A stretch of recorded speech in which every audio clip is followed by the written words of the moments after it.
रोटी अभी अभी तवे से उतरी है, नरम भी है लचकदार भी, मगर 1 घंटे बाद वही रोटी सख्त हो जाती है।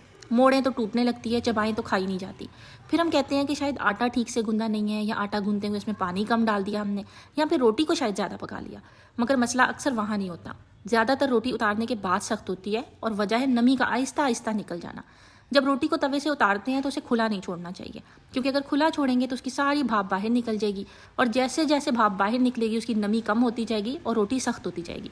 जितनी देर हवा लगेगी इतनी जल्दी रोटी सख्त होगी। सही तरीका यह है कि रोटी को उतारने के बाद फ़ौरन से उसे रुमाल में लपेट दिया जाए और फिर हॉट पॉट में रख दिया जाए। इससे ये होता है कि इसकी भाप अंदर ही बंद रहती है और घंटों रोटी आपकी नरम रहती है। बस यही फ़र्क है खुली रखी हुई रोटी और सही महफूज की हुई रोटी में। याद रखें, रोटी सख्त आटे की वजह से कम और देखभाल की वजह से ज़्यादा सख्त होती है। हम समझते हैं रोटी बन गई तो काम ख़त्म। असल काम तो इसके बाद शुरू होता है। रोटी को वही माहौल दें जो इसे तवे पर मिला था, गर्मी और बंद नमी। अगर आपने इसे खुला छोड़ दिया तो वो आहिस्ता आहिस्ता सूखती जाएगी, लेकिन अगर आपने इसे ढांप दिया तो वो अपनी ही भाप में नरम रहती है। अगली बार रोटी बनाएं तो सिर्फ पकाने पर नहीं, संभालने पर भी तवज्जो दें। फ़र्क आपको खुद महसूस होगा। वीडियो अच्छी लगी हो तो वीडियो को लाइक कीजिएगा, चैनल को सब्सक्राइब कीजिएगा। Thank you. अल्लाह हाफिज़।